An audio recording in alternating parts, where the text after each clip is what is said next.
找到出口，我忍不住揉了揉自己的眼睛，再度观察周围的环境。地面全是最浓郁的黑，没有任何一处不同，看不出一点破绽。什么地方会有出口呢？再仔细回忆歌词，我曾难自拔于世界之大。我试了试拽住自己往上拉，却发现自己像个笑话。世界倒是真的很大，自拔也是真的没法自拔。而且这一关应该是每个人分别被拉入一个这样的世界，得不到任何队友的帮助，也没有交流讨论的机会。想到这里，我不禁叹了口气。青青或许还有不小的机会活着出去，小美那家伙怕是要交代在第5首歌了。看了看倒计时，我开始尝试四下行走寻找出口。可怕的是，我找了足足1个小时，东南西北走了个遍，都没有找到任何一点线索。眼看时间一步步流逝，我拖着困倦疲惫的身躯，已经越来越绝望，看着无边无际的天空，我的脑海里回忆起听到歌词时的画面，小美的歌声仿佛重新灌入我的耳中。我曾难自拔于世界之大，也沉迷于其中梦话。想到这里，我打了个激灵，难道说线索其实藏在下一句？我仿佛找到了新大陆。如果没猜错的话，在这里居然是要靠睡觉做梦才能顺势回到现实世界。如果真是这样，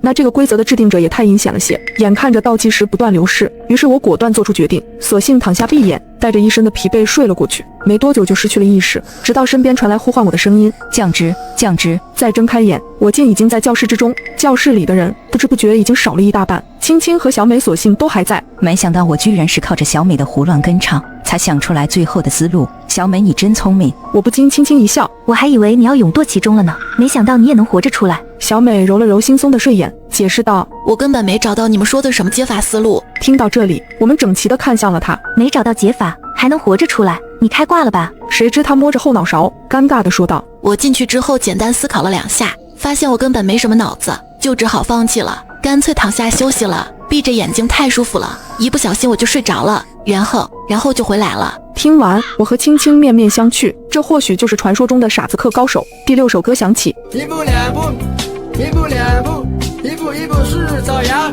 是魔鬼的步伐。这首歌怎么有点魔性？小美也发出了同样的疑问。这是什么歌啊？这下子反倒轮到青青神气了。这是滑板鞋啊，2012年的神曲。随后她扭动腰身，做出了摩擦地面的动作，嘴上念念叨叨：摩擦摩擦，在这光滑的地面上摩擦。小美愣愣地看着她，仿佛在看一个二傻子。还一直说我呢，你也不看看你自己。可没等我们多说，上一首歌时的抽离感再度袭来，世界似乎又要再度剥离，这首歌居然又要分开接受考验。再睁开眼，我已经身处悬崖之上，一行文字在头顶悬起：到达彼岸即可回到真实世界，否则将永坠深渊。同样伴随着倒计时，这次的时间只有短短的5分钟。2道悬崖的中间只有一条长长的木板桥，可能是因为年久失修，整座木桥显得极其脆弱，随着风而不停地摇晃。更要命的是，悬崖下的深渊里是一条条